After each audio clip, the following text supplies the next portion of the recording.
This is a PDS20MBSBB. This is a GE profile. Fridge on the top and freezer on the bottom.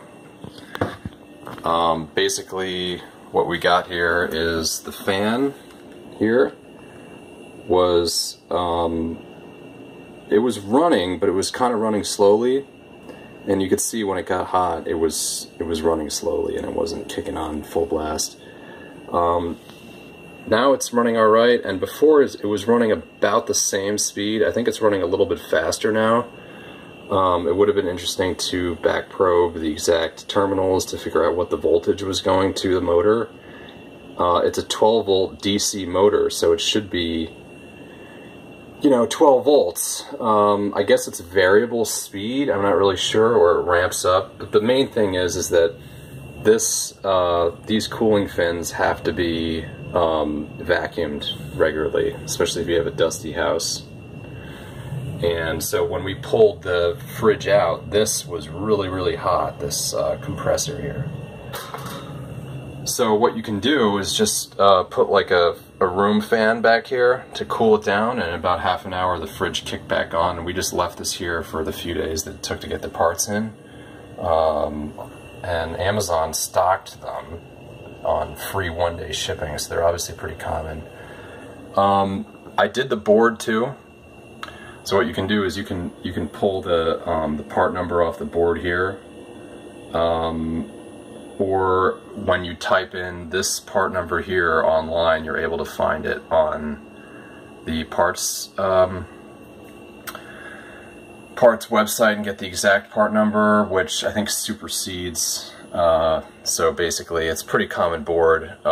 There's actually an instruction manual that comes with it that is showing how if your board has certain wires that need to be cut to be removed.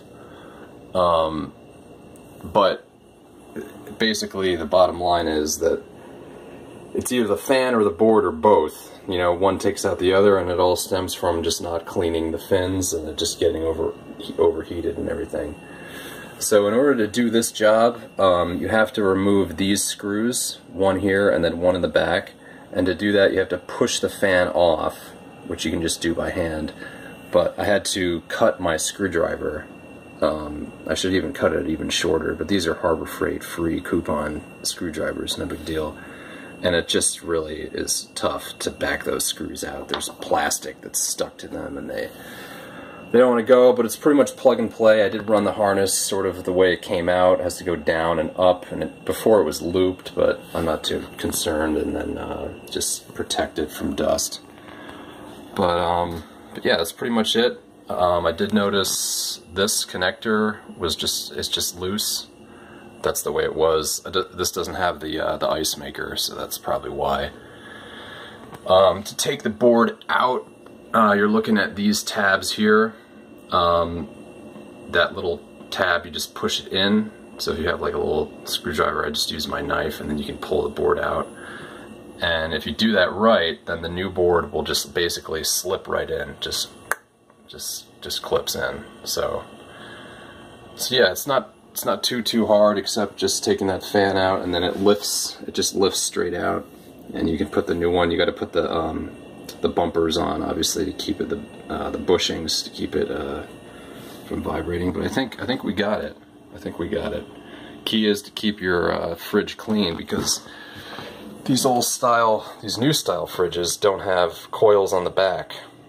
So they're if there's any dust on the floor and stuff, it's going to be sucked right up into that cooling system, and it's just going to go into thermal overheat and shut down the fridge. But yeah, this is basically the two things that you need to replace if it's kicking on and off. And like I said, you can use this fan here. Just a brilliant way to just like keep the system cool. Just take that back panel off and just like cool it down. And we had some kind of questions originally, where the fridge, it seemed like it was defrosting. Like we'd open the freezer and it was like everything had been refrozen, so we had some kind of things that we should have probably taken notice of before, but we didn't really notice until we had some days here where it was like 75 and we didn't need to run the AC in the house, and the house got to like 80 degrees during the day when we weren't here, and then we'd come home and the fridge, at least the temperature inside the fridge has got that digital readout, so it can tell you what the actual temperature is. And inside the fridge it was like 57, and then the freezer was up to like 36, 37. So we didn't lose our food, but it is definitely a scare, you know, when like your fridge is going bad right after you went shopping, and you know, you're trying to figure out if you need to go out and buy a bunch of coolers.